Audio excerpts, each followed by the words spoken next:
Let's get this sports podcast party started, all right?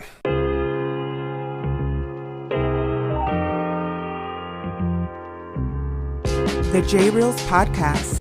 What is happening, my good people? Greetings. How are you? How's it going? How's everybody doing out there? What is the latest and greatest? Hope everybody's doing well, feeling fantastic, in excellent spirits. It's the storm before the calm as the sports world has been put in a blender.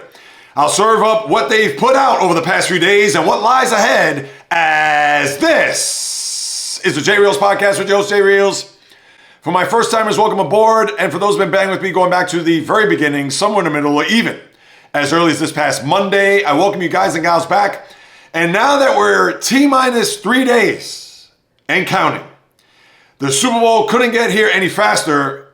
And I have to say, the hype leading up to this game has been a flat out dud. It just has. And I kind of hate to start the podcast off that way, but let's break it down as much as we possibly can. I talked about this a little bit on Monday and even yesterday's live stream, which is on YouTube every Wednesday, high noon Eastern time. If you haven't subscribed to the channel, please do so, because if sports content is what you like, love, gotta have, can't get enough of, this is the channel for you, I promise. So definitely hit that subscribe button.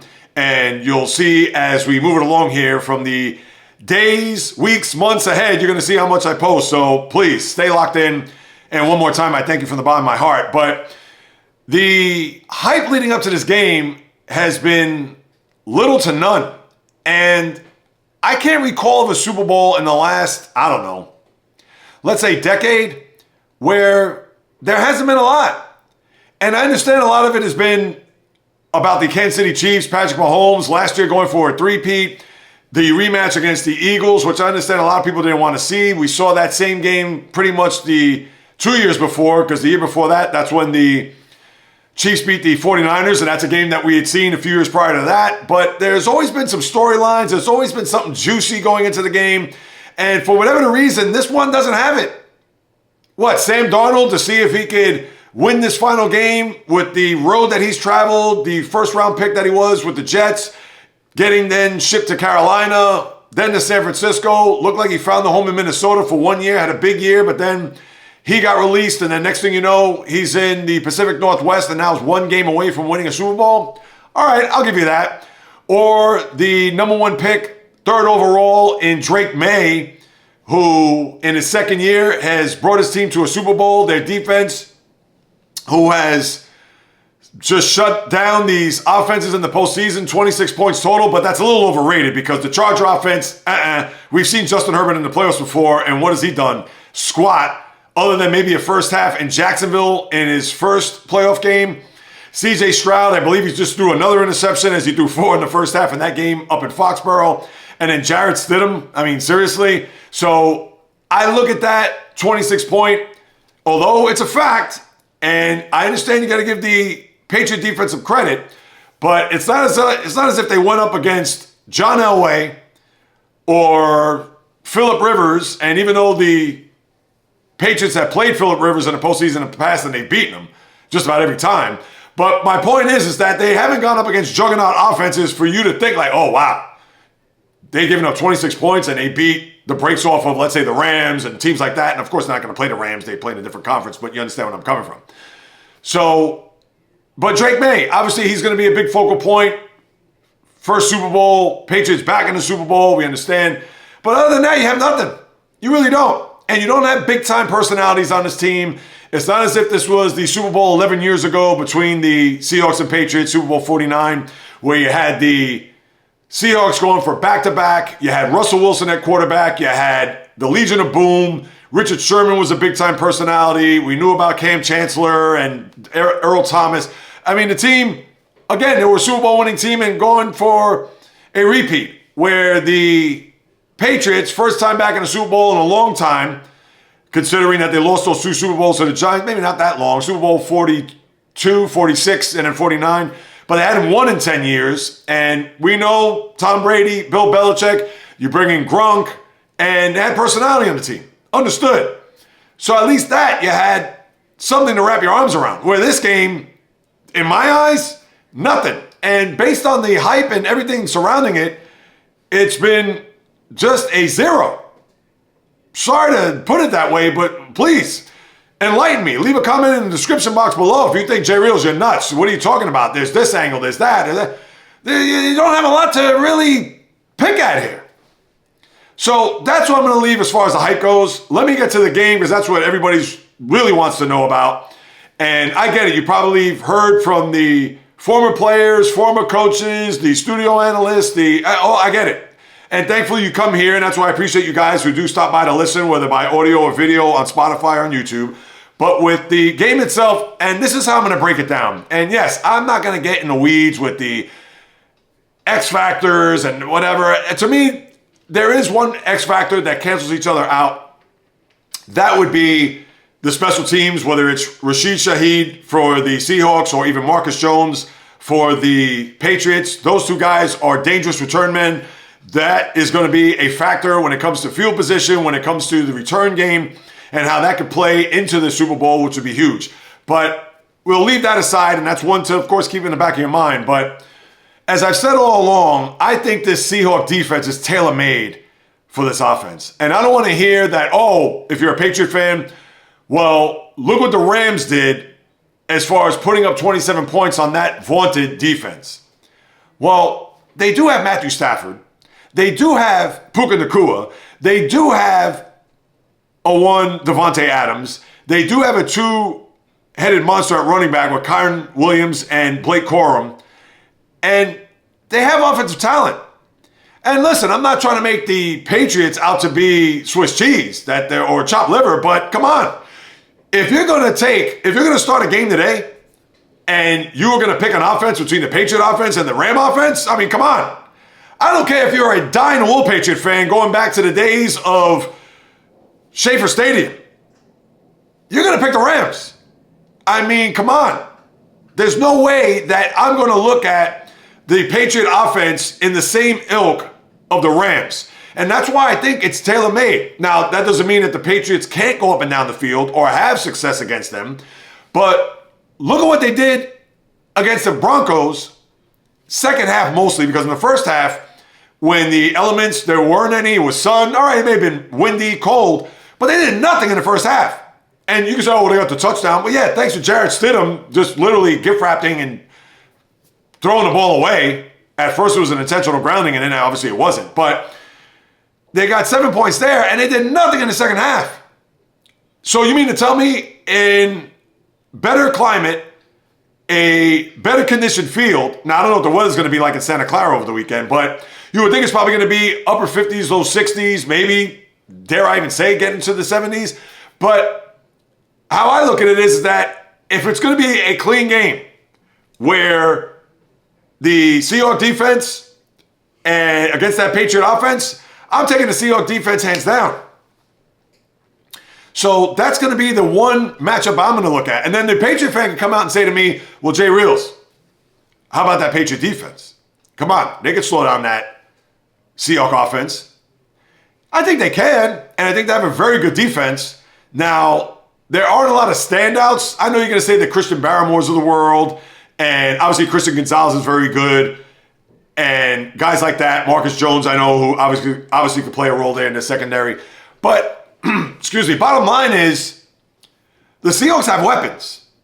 It's not as if they're going up against the Broncos where it's a scenario of Jarrett Stidham, RJ Harvey, Cortland Sutton, who I like, and that's it. No, you got Jackson Smith and Jigba, who is if he's not first team All-Pro, he's second team All-Pro, and I would think he's first team All-Pro, All-NFL this year.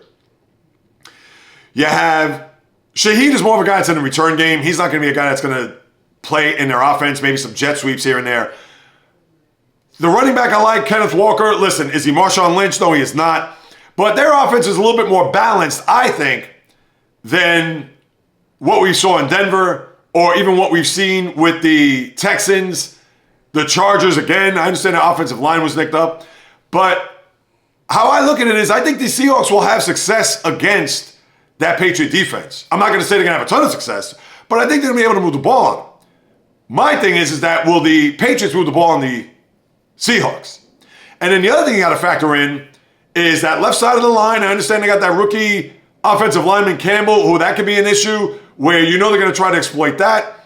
And we know that Drake May has butterfingers. I understand the last game notwithstanding, but he's prone to put the ball on the turf, which that's going to be a big factor there. I would think if you're Mike McDonald, who's a defensive coach, and I'm sure he's trying to look at that side as a huge weakness and try to do what he can to get to the quarterback. But besides the Patriot offense going up against that defense, which is going to be enormous, how the Patriot defense is going to go up against that Seahawks offense. And again, I'm not making the Seahawks offense to be the greatest show on turf. I'm not. But it is a significant upgrade of what they've seen here throughout this postseason. And then the other thing, which I think is also enormous, and I understand this plays more to the Patriots, is that no one is picking New England to win this game outside of New Hampshire, Massachusetts, Vermont, and Bostonians alike. Because on paper, if the game is clean, can't factor in turnovers, if you're just going to look at the game as straight up talent and how they perform, and let's say, not that many penalties and it's not a sloppy game, I mean, this favors Seattle big time. And you can't predict turnovers, you can't predict special teams touchdowns. I look at this game, to me, as the Seahawks, I'm not going to say they're the superior team, but they are the better roster. They are the better team. And I get it that the Patriots are here at 14-3 also. It's not as if they were a wild card team as a 6 seed and they were 10-7. I get that. But you got to look at what Seattle has done. More battle tested, played in a division that had 3 playoff teams. Obviously, they beat the break off the Niners at 41-6 game, and I get it that they've been decimated by injuries. But how I look at it is that their road has been a lot trickier than New England's road. And I understand that that's been talked about a million times over. Oh, it's a cakewalk to the Super Bowl, blah, blah, blah. And I get it. You only play the teams that are in front of you. Understood. But at the same time, I just chronicled a short time ago between Stidham, between C.J. Stroud, who threw up all over himself, and Justin Herbert, who has not really distinguished himself as a top-flight quarterback. We understand he has the ability. We understand he has the talent. But when the money's on the line, when the game needs to be had, he's invisible. He has not shown up in these playoff games. Last year against Houston, that's another one. So how I look at it is, I get it. The Patriots are going to come at that us against the world mentality. Nobody's picking us. Understood. Mike Vrabel, very good coach. His team does not beat themselves, and that's the one thing you got to factor in here.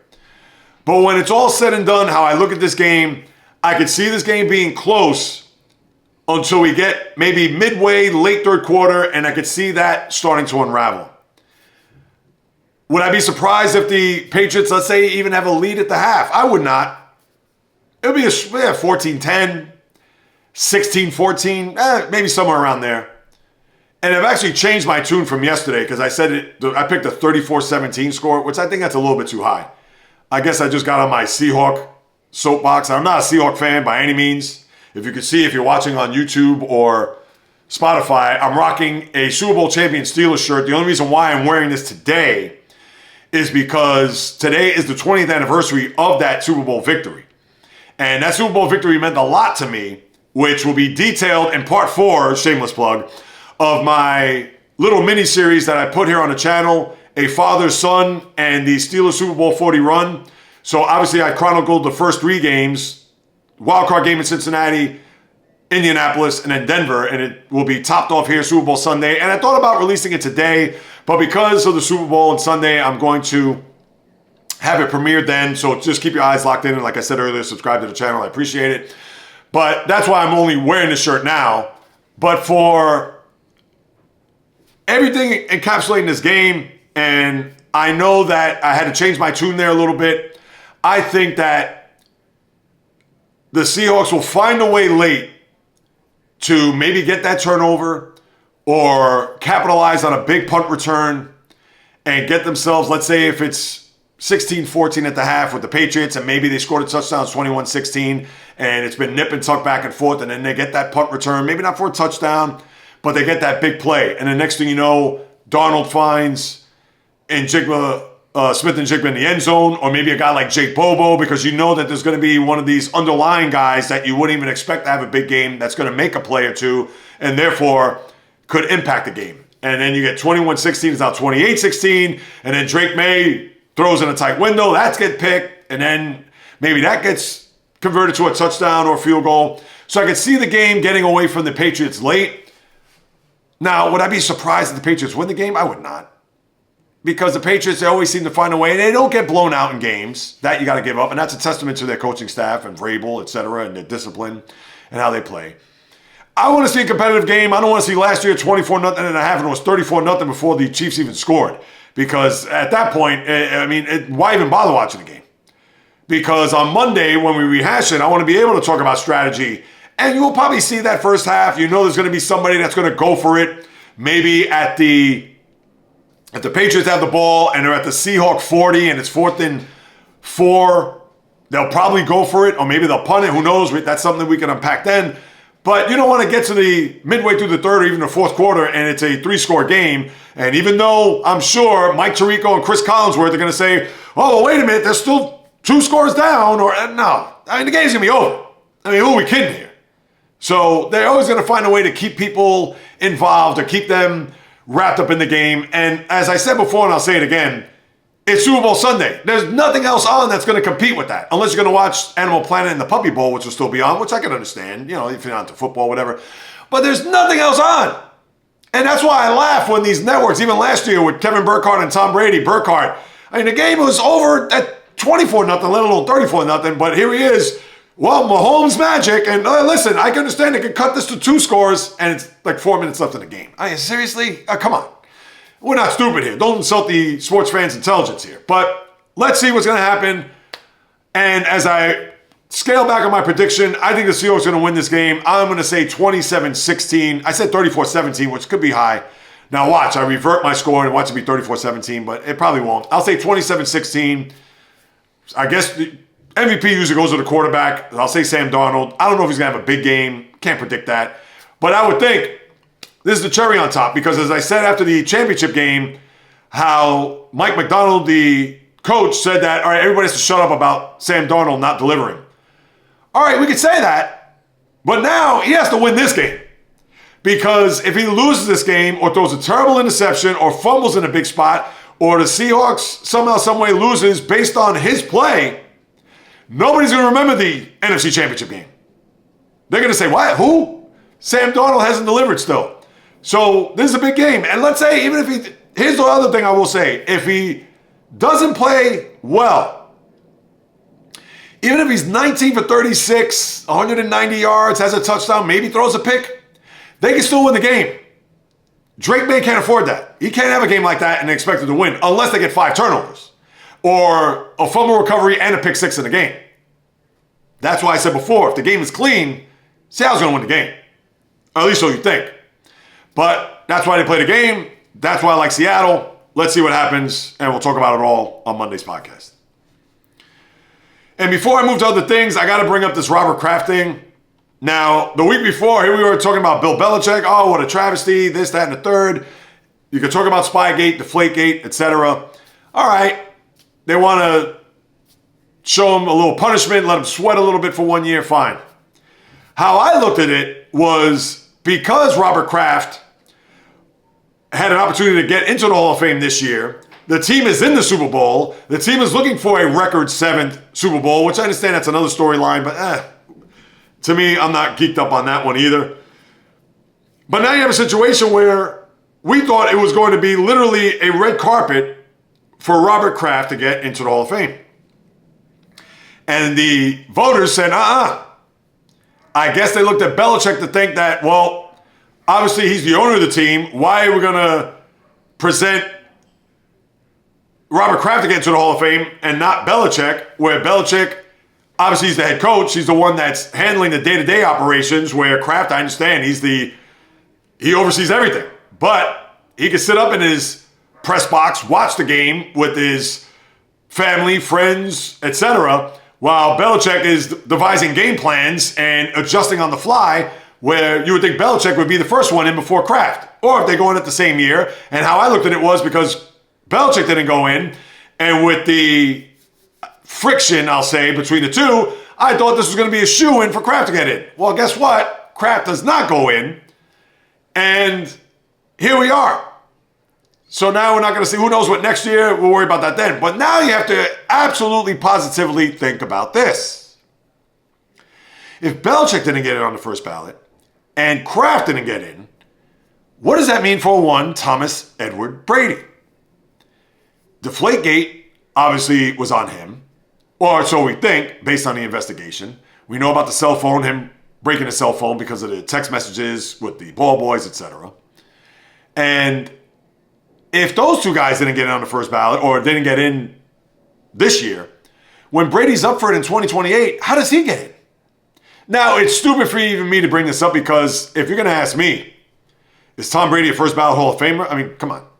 Seriously? Is that even a question? Of course he is. And you even want to look at Spygate, which is more on Belichick, I think, in my eyes, than Brady? Fine. You want to take those two Super Bowls away? Because even the year of Deflategate, ironically, that's when they beat the Seahawks in that Super Bowl. I know, terrible call by Pete Carroll and all. But all right, you want to take those two Super Bowls away? Fine. He still won 5 Super Bowls. And has been to 8 others. And was part of the biggest comeback in Super Bowl history. How is he not a first ballot Hall of Famer? Now, I'm not going to be one to say, oh, I hope he doesn't get in. Or, oh, he's not going to be on the first ballot. But I'm going to say this right now. As a receipt for 2028, if he does not get on the first ballot, it would be an absolute sham. It would be a farce. No ifs, ands, buts, maybes about it. But would I be shocked or even mildly surprised based on what I saw here? Absolutely not. And I'll just leave it at that. All right, let's move it along here. Let's see what we got. Oh, can I bring this up? I have to, real quick, before I move on to basketball. So the executive or the interim executive director for the players in the NFL, David White, had come out to say that the players do not have an appetite for an 18th game. I love it. I hope that's not the case. There shouldn't even be 17 games. I mean, it's just stupid. That's like it's a 163-game Major League Baseball season or an 83-game basketball or hockey season. Now, they're not going to go back. It's not going to go back to 16, as we know. But I hope the players stand pat. I hope that they are like the Major League Baseball players who don't want a salary cap. I understand the rank and file are going to want that extra game. That's another paycheck in their pocket. And what I mean by rank and file people are the ones that are the backup tight ends, the backup offensive linemen, the long snapper, the punter, those type of players. Because we know the quarterbacks, the wide receivers, the running backs to a lesser degree, pass rushers, outside linebackers, left tackles, those guys get paid a fortune. But it's the other players that they're going to look around and say, hey, I didn't get the $90 million guarantee. I didn't get the 9-figure contract. It's those guys that, yeah, they may get paid handsomely, but not of the ilk of the aforementioned position players. So, yeah, they may have a thing or two to say about it, but let's hope that they stand pat. Now, this will probably have to be collectively bargained at some point. I don't know. I think they still have years to go before they get to that. And I'm sure on the fly, the owner's going to say, hey, can we squeeze this in there? I just hope they stand their ground and say, no, we don't want to play 18 games because they want to talk about player safety. Roger Goodell, who works for the owners, oh, we got a player safety and the concussions and all that and late hits and all this other stuff. But no, we want an 18th game. Can't have it both ways, people. So let's see. Do the players crack? Do they come out and say 50-50 when it comes to revenue sharing and all that? Who knows? But I just thought to throw that out there to see as another receipt down the road on how that unfolds as we move it along. All right, now after a sip of water, let me turn my attention as I lace up my high tops and go to the NBA because I cannot recall of a trade deadline that has been so head-spinning, fast and furious. As a matter of fact, while I continue to rant or babble, let me see if anything has happened here down the pike with any of the latest and greatest trades Yeah, that one I saw earlier today. The Lakers acquiring Luke Kennard from the Hawks. That was for Gabe Vincent. But just to think of the amount of trades that have been made. And I understand years past you've seen players from the bench or former superstars or a lot of those trades where so-and-so will go to a team and they get 2 second-round picks or they get a first-round pick in 2059 or you've seen a lot of those. But this one, I can't recall seeing the amount of trades and the star power that we've seen. And I'll try to go through them as quick as I possibly can. I'll start off with the big one that I guess precipitated all this, and I'll end off with the last one that I don't think is going to go anywhere when it's all said and done. James Harden. Now, you know how I feel about Harden. Do I need to unpack that?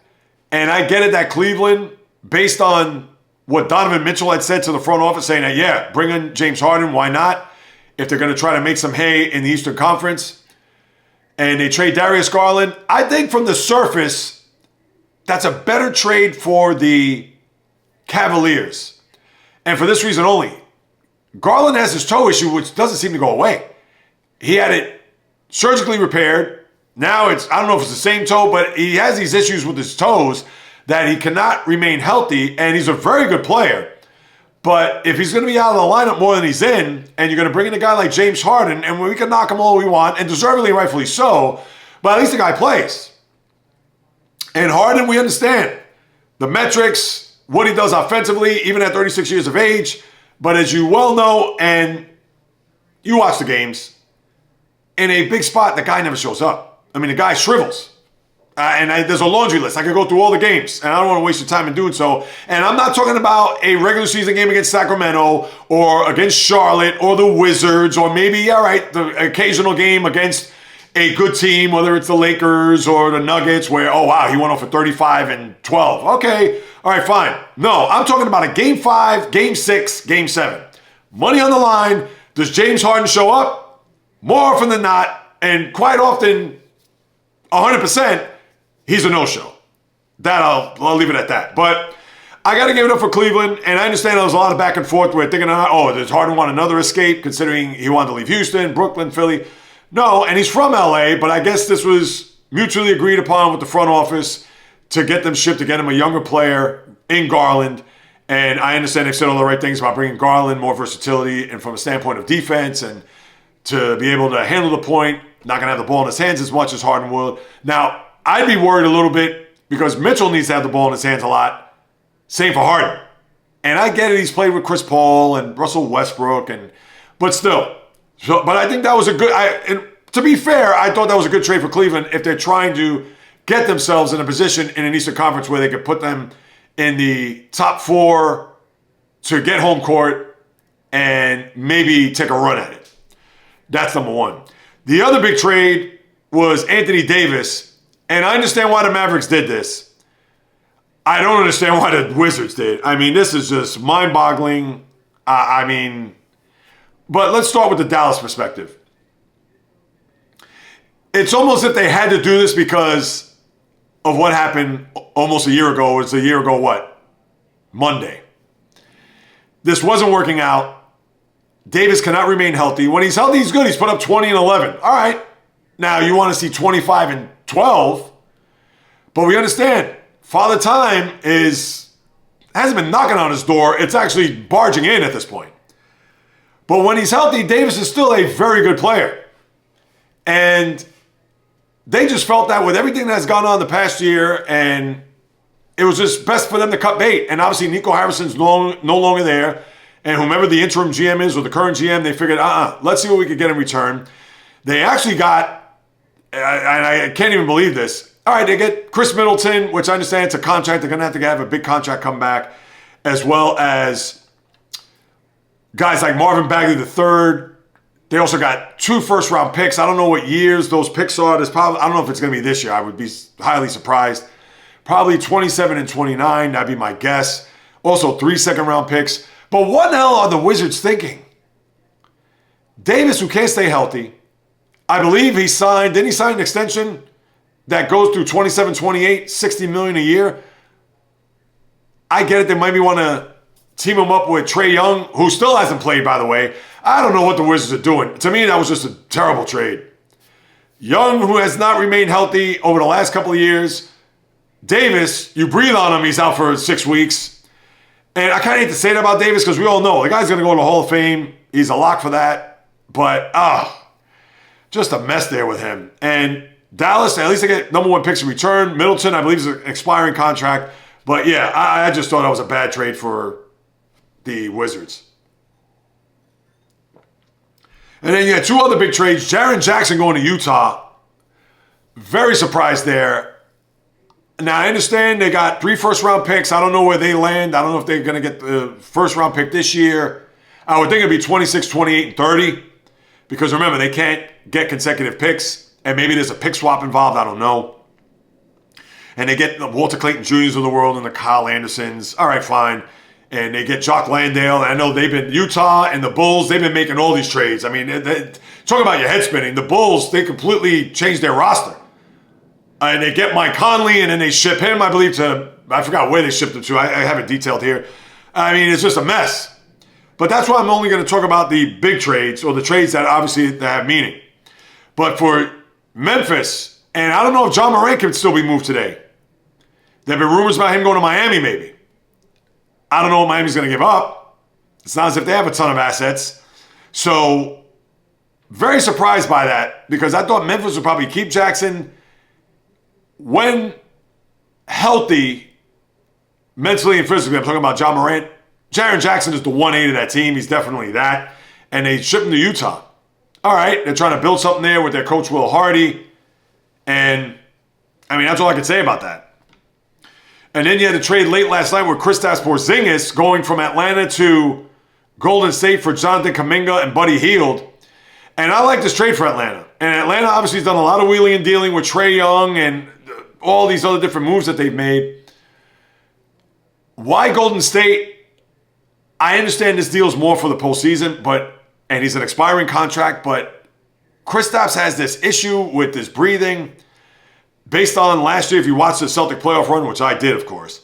And yeah, he had this issue trying to get up and down the court, and he's still having this issue. 9 months later. And I get it. This is a move for April, May, and June. But they're in the play-in tournament. I think they're going to make it when it's all said and done. But it's a little dangerous, a little risky. And Kuminga, we know that that's been a divorce waiting to happen. And kudos to Kuminga. I'm glad he got out of there. Now he goes to Atlanta. Who knows? Maybe they'll build something there. Now, he's also hurt too, but he's on the mend. But yeah, to me, that was a high risk, not even high reward. I understand Porzingis brings a lot to the table. Defensively, he can shoot the three, offense, etc. But his health, that guy can't stay healthy either.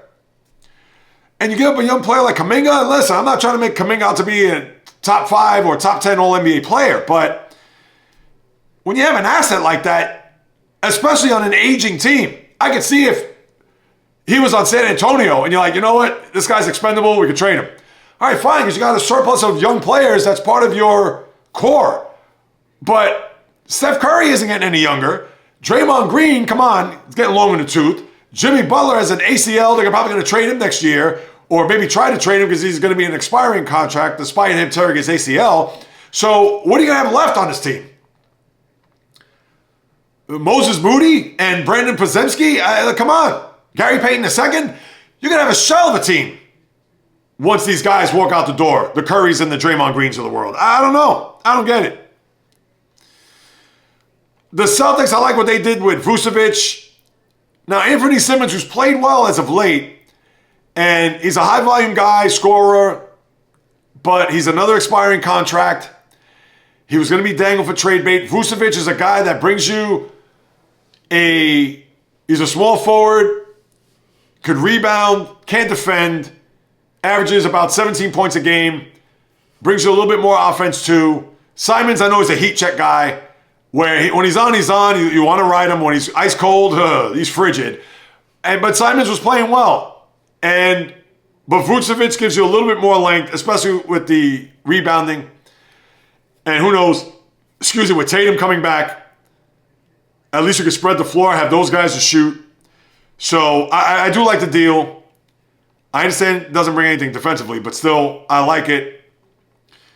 Then you have CP3, for those who care, gets traded to Toronto. I don't know if it's going to be a situation where they're going to try to trade him somewhere or just release him and then he can sign on elsewhere. But he got part of a 3-team trade with the Brooklyn Nets and obviously the Clippers. Yeah, Chicago, Kobe White, that was another one. They trade him and Conley for Colin Sexton and Ousmane Dieng and 2 second-rounders. I was surprised that the Sixers traded McCain, is the number 1 pick from last year from Duke, to OKC for a first-rounder, which I believe is Houston's first-rounder, and 3 second-rounders. So they gave up a lot from McCain, but I guess he's another guy who will be a role player, not asked to do a lot. Then you also, Jaden Ivey got traded in that deal with Sacramento and Detroit, where originally Conley went to Chicago and then he gets shipped to Charlotte. The Pistons get Kevin Huerter, who I actually like. I think he's a good 3-point shooter, although his numbers have gone down. And Dario Saric, who's been on a million teams. But that's the extent of it. A lot of trades.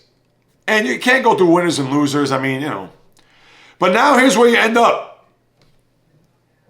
What's going to happen now with John Morant to a lesser degree, but now with Giannis? Does Giannis, and based on a lot of the reports, they're not really going to pressure the front office, or at least ownership. They're not going to make a trade just to make a trade, which is smart. Because I understand Giannis recently, his attitude toward the fans with the thumbs down nonsense, which is stupid. And I love Giannis. I think he's a great player. I love his attitude. I love his outlook, wanting to be loyal, stay with the team, etc. But I think the Bucks aren't going anywhere this year, as you know.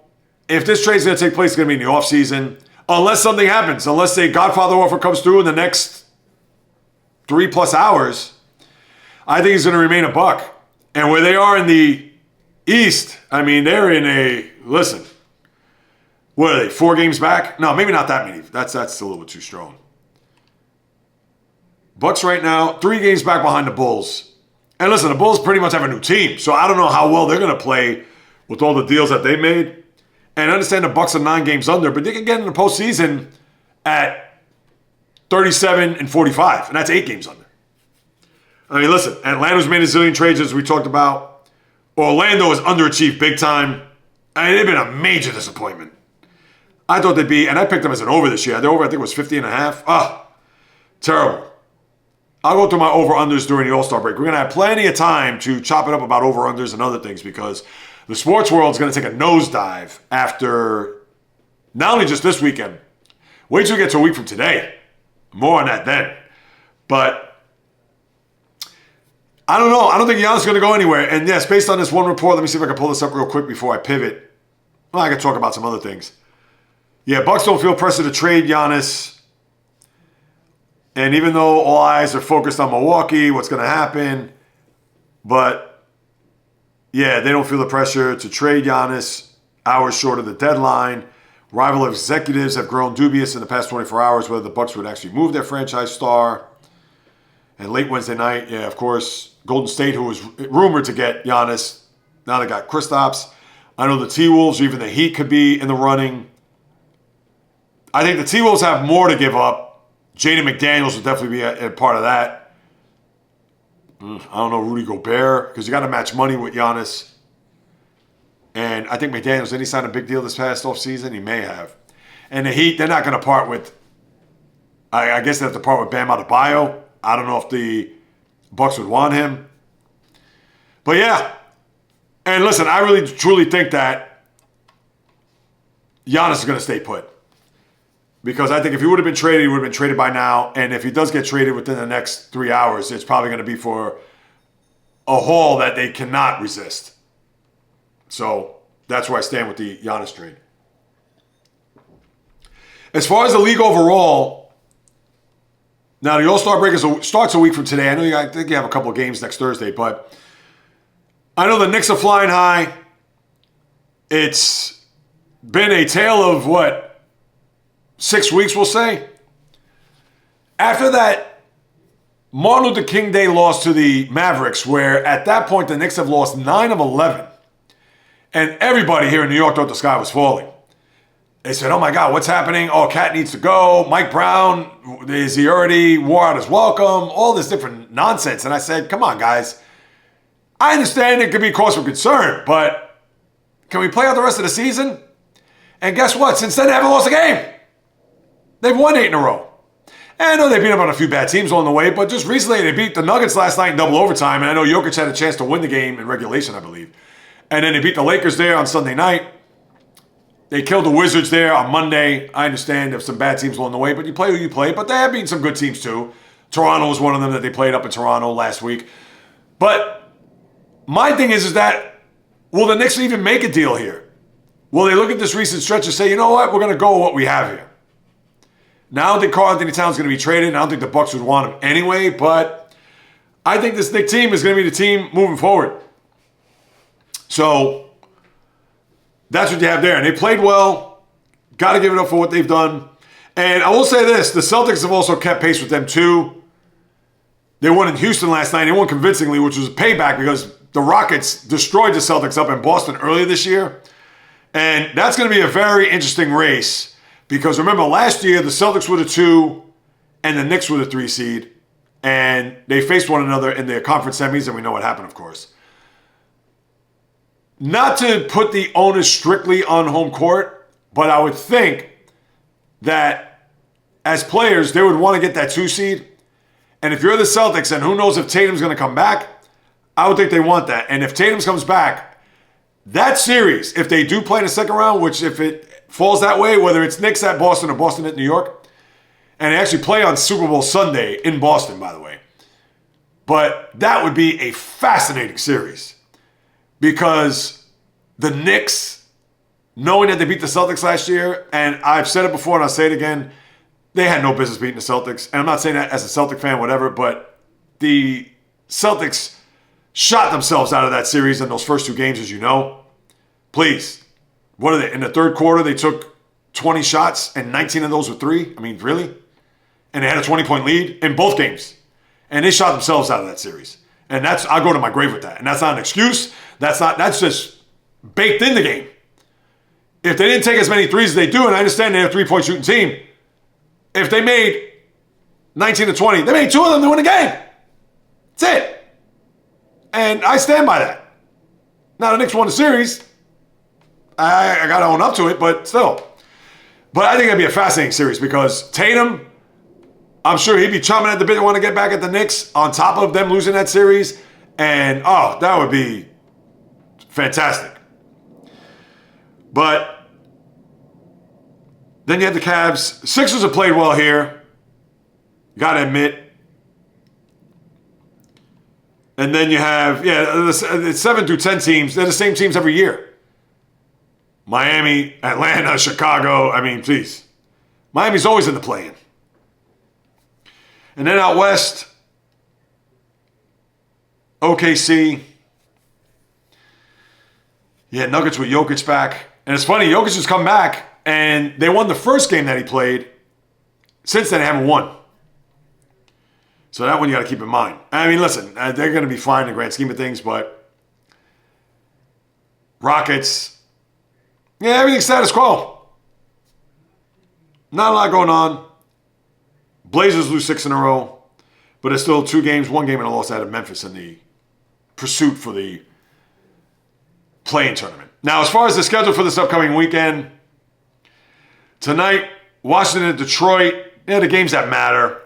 Brooklyn, Orlando, Utah, Atlanta. Utah, Atlanta, you get a scorecard. You're going to look at they better have it up to date and printed because if not, they have 2 new teams than what they had 48 hours ago. Chicago, Toronto, San Antonio, Dallas. Your prime video games are Chicago, Toronto, and Golden State at Phoenix. Philly at the Lakers tonight. I'm surprised that's not the prime video game. Then you have 2 more prime video games tomorrow. New York at Detroit. Clippers in Sacramento. And in between, Miami at Boston. Indiana, Milwaukee. Memphis, Portland. Garbage. Saturday, your 2 ABC games. Houston and Oklahoma City, 3:30. Golden State at LA, Lakers, 8:30. Sandwiched by a Prime Video game, Dallas at San Antonio. And everything in between, Denver, Chicago, Philadelphia, Phoenix, Cleveland, Sacramento. I just bring up Cleveland only because they're, a playoff team. Yeah, that's what you got there. And then Sunday, like I mentioned, New York at Boston at 12:30. ESPN has a game, Clippers at Minnesota. That's at 3, so it's before the Super Bowl. And you have Miami at Washington, Indiana at Toronto. Those are your other 2 games there on Super Bowl Sunday. And I believe that's it. Anything else for the NBA before I move it along? No, that is that. Oh, college basketball real quick. I do have to get to 2 things. Gonzaga. They lose to Portland? Really? Listen, I understand it happens, but that was a shocker. And then Michigan State loses to Minnesota yesterday. Gonzaga ranked 6th, Michigan State ranked 10th. So they'll drop in the rankings when we get to the weekend and beyond. But I know Gonzaga, that was who would have thought? Now, I understand it's on the road and everybody from the team and the students, they rush the court, etc. I understand. And every year you have one of those type of losses. But yeah, that was one where you really scratch your head and you really have to sit back and think whether or not, man, and Gonzaga's had a good year. Can't say they haven't, but that was one. And listen, Minnesota, I get it. But, since we're not familiar with Portland and, in that conference, that was just a stunner. I don't know how else to even quantify that. But, yeah, and I know I haven't gone through the schedules with these games as we take a look. And I'll get more into the college basketball. I know I've been saying that for the last couple of podcasts here. But college basketball is going to be front and center. And think about this, people. Here's where you're going to know I'm going to be more into the college basketball. Next week's podcast, a week from today, we're going to look at one sport that's going to be played over the course of the following 7 days after next week. Because the All-Star break will put basketball on the shelf. Hockey is starting the Olympic break, which I'm going to segue into hockey next. Olympic break, which means there's going to be no NHL hockey to the end of the month. Football's over. Pitchers and catchers will report, but nobody's even thinking baseball. College basketball is going to be the only sport anybody's going to watch. So I got to get on top of it, and I will when we get to that juncture. So hold on to your hats for that. Now, let me segue into the hockey as I lace up the skates. And really what you have here with the NHL, on Monday's podcast, I'll do a first half, and obviously they played more than half the season already, but I'll do a little overview because really, what else is there going to talk about with the NHL? Now, they have a couple of trades have been made, and I'll get to one of those, a bigger one with the Rangers in a moment. But the NHL will take a look at the first half, and then when we get closer to the end of the Olympics, and once the second half, quote unquote, begins, I'll do a little second half preview to take a look. So that's what we'll look at with the hockey. Because although you have a slew of games tonight, which I'll go through the schedule in a moment, but yeah, you don't have anything. It's NHL right now is going to go dormant for 2.5 weeks, maybe even more. What's today, the 5th? So you're going to have almost 3 weeks because the games will reconvene there on the 25th, I believe. So after tonight, that is it. You're going to watch Olympic hockey and root for your favorite players in that event because you're going to get nothing when it comes to what's happening in the NHL. And one thing that's happened was a trade with the Rangers right before the Olympic freeze with the rosters. And the Devils made a trade too with St. Louis to bring in, I believe it was Nick Bjugstad. But the Rangers, we talked about a couple weeks ago with Chris Drury, their GM, and how send out a letter. Oh, we're going to retool. We're not going to rebuild. And here it is. Artemi Panarin, who hadn't played the last few games, and as a guy who was an expiring contract, obviously they didn't want to get him hurt, you would think. They ship him to LA. He gets a 2-year extension on top of that. I believe 2 for $11 million. And they get back a young prospect. And in all intents and purposes, it was a salary dump when you think about it. And Panarin's been a good Ranger. Obviously scored a ton of goals. Well, now he goes to LA, and I think, hey, listen, it's an upgrade. LA, who's fighting out there in the Pacific with the Edmonton Oilers, Anaheim, and the Vegas Golden Knights to see if they could move up there in the standings, even try to get past the wild card and see if they could get a 2 or 3 seed in that division. Not out of the realm of possibility, but I thought it was a solid trade. Hopefully Panarin will get a little spring in his step. Obviously better weather. In a race, the Rangers are in the last place in the Eastern Conference, so I think it was a good trade for them. And I couldn't even tell you about the prospect, how good he's going to be. What's the kid's name? Rangers acquire Liam Greentree. So there you go, and they get a conditional pick too. So that's what you have there. And Nick Bukestad is the guy, the winger that the Devils acquired on top of that. Now, you do have a couple other storylines that I think are, or news items I want to bring up. Penguins, who lost to the Islanders in overtime the other day. Caleb Jones, a defenseman, suspended 20 games for violating the league's PED. Now, huge loss, big loss. Now, remember, Chris Letang is also out with a broken foot. So that's 2 backliners that they are going to have missing for quite some time. So it's something to keep an eye on if the Penguins start to fade here, especially on the defensive side of the ice. And then you have Gavin McKenna, a guy who is, for all intents and purposes, going to be the consensus number 1 overall pick in the draft this forthcoming summer? Yeah, it'll probably be summer at that point officially. He going to Penn State. Well, he was charged with a felony assault because of a fight. Non-descriptive. They didn't talk about how, when, where, how it all occurred. But very peculiar to think that this kid gets into a fight. Now, I don't know any details. I'm not going to speculate or what have you. But because it's a felony and he has been charged, we're going to have to wait and see how this process is going to take place. And I don't know how much it's going to hurt his draft stock. I believe he's had a big year there at Penn State. He's averaged more than a point a game. I'm not watching Penn State hockey, people. But something to keep in the back of your minds. Hopefully this isn't a pattern. This is just a one-off. Maybe had an unruly fan that shouting stuff at McKenna, lost his cool, took a swing. I don't know. I don't know the details.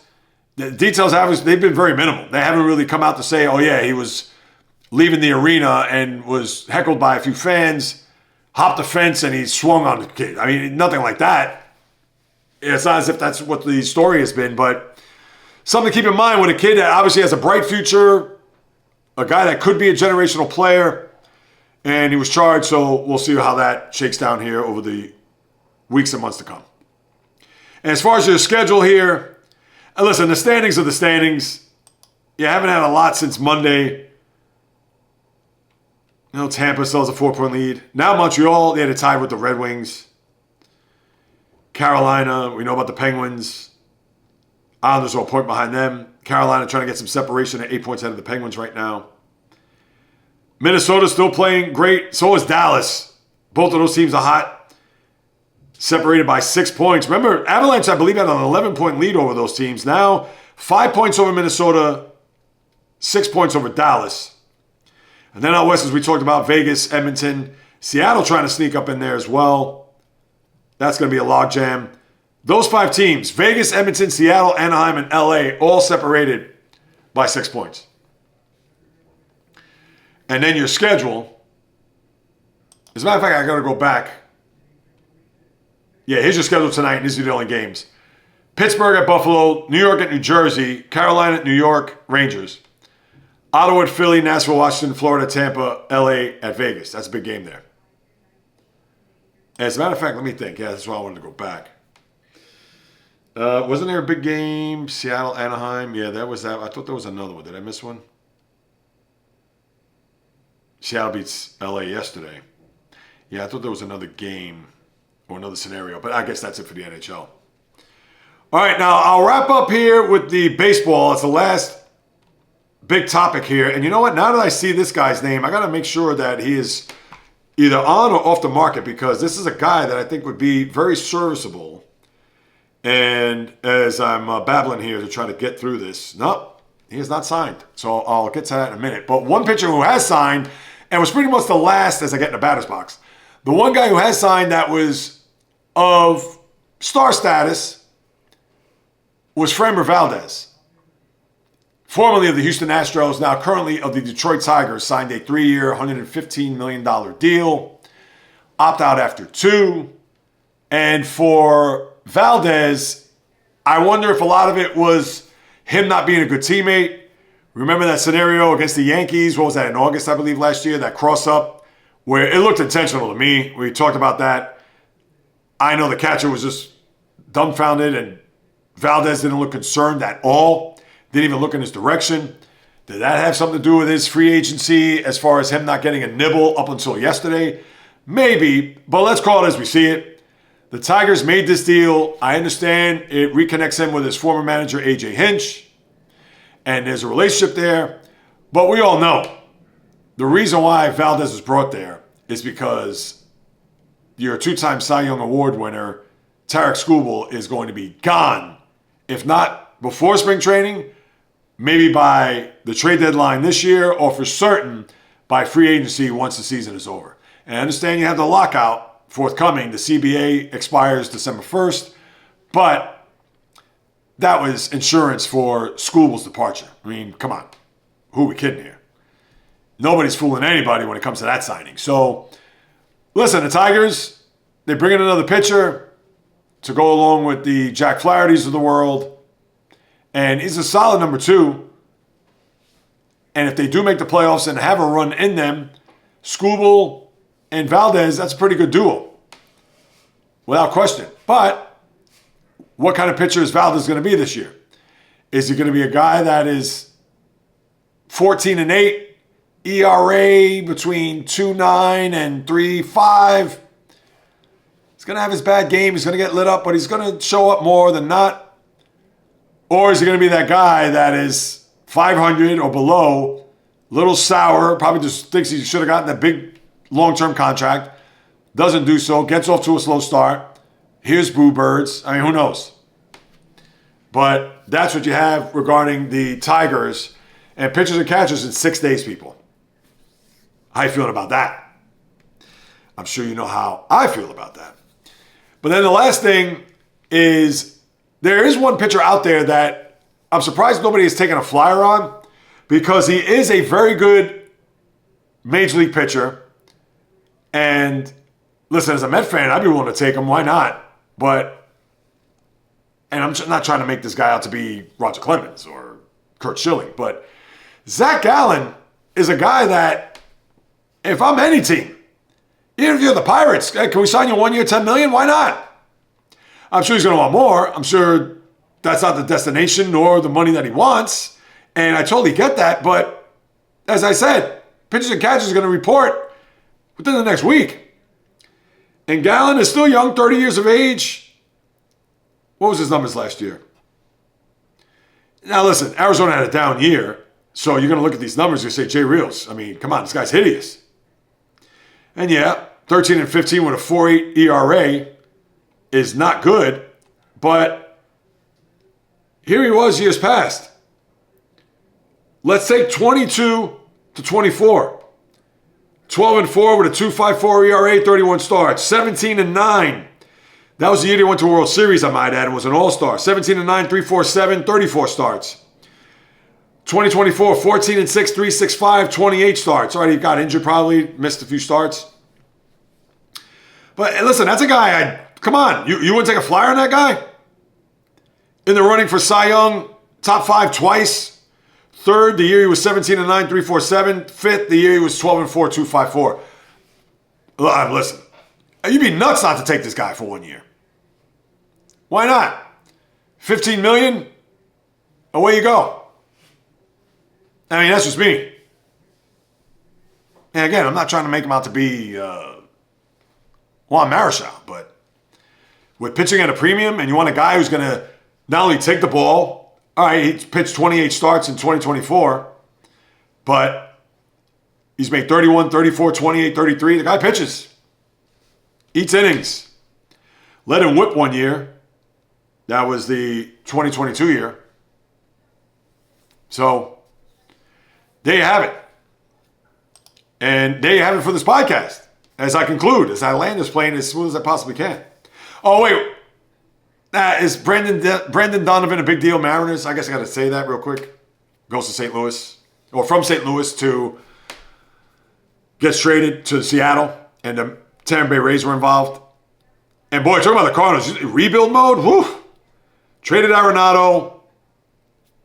Can't name half the players on that team. Lars Nootbaar, I mean, that's the only guy I can think of off the top of my head. I know there's a couple others, but still.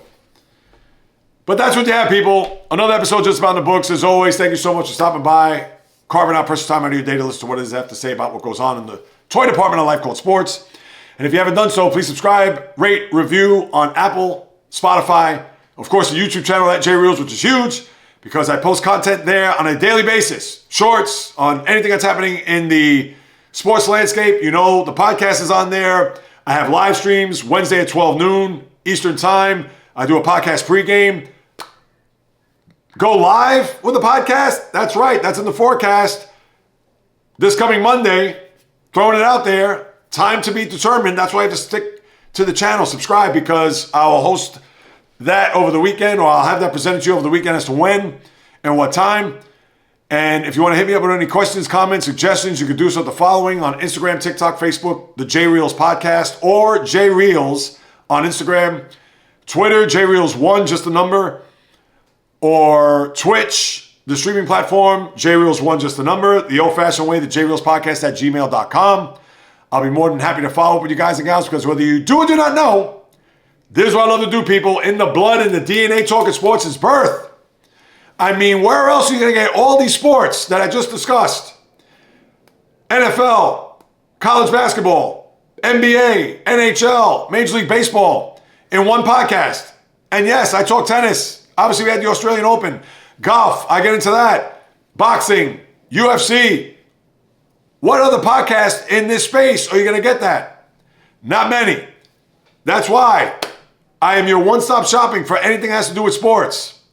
Whether it's podcasts, live streams, shorts, you name it, vlogs. Another one, as you see, as I talked about earlier with the Steelers shirt. Part 4 of my series, A Father-Son in the Steelers Super Bowl 40 run. Check it out.